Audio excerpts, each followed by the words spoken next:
Sometimes we get so many struggles in our life.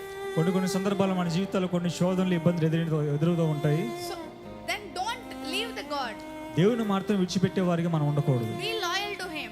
దేవుని దగ్గర నమ్మకంగా మనం ఉండేవారిగా ఉండాలి. Sometimes God will test you. కొన్ని సందర్భాల్లో దేవుడే మనల్ని పరీక్షిస్తూ ఉంటారు. Like in Job's life. యోబు యొక్క జీవితం మనం గమనించినట్లయితే Job has everything. యోబుకి అన్ని సమృద్ధిగా ఉన్నాయి. He loves God. దేవుని ప్రేమించాడు. He worships God. దేవుని ఆరాధించాడు. He do everything to God.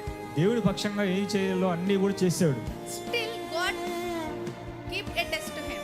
అయినప్పటికీ కూడా ఇవన్నీ చేసినప్పటికీ కూడా ఆ యొక్క యోబు జీవితంలో ఒక పరీక్ష అనేది దేవుడు పెట్టే ఉన్నాడు. As a humans, మన జీవితంలో కూడా మనుషులుగా ఉంటాం మనం కూడా. we will think that what is God doing? Is God seeing me or he leave me? We think like that. మనకున్న పరిస్థితులను బట్టి, కలుగుతున్న బాధలను బట్టి, ఇబ్బందులను బట్టి మనం ఏమనుకుంటామంటే దేవుడు ఉన్నాడా, ఆ పక్షంగా దేవుడు కార్యం చేస్తున్నాడని అనుకుంటూ ఉంటాం. But don't think like that. అయితే ఆ రీతిగా మనం ఆలోచించే వారుగా ఉండకూడదు. We should be like Job. మనం కూడా యోబు వలె మనం జీవించాలి. We should be loyal to our Lord Jesus Christ. ఎన్ని పరిస్థితులు ఎదురైనా సరే యోబు వలె మనం నమ్మకంగా దేవుని పక్షంగా మనం నిలబడే వారుగా ఉండాలి. He is going to change everything you are facing now.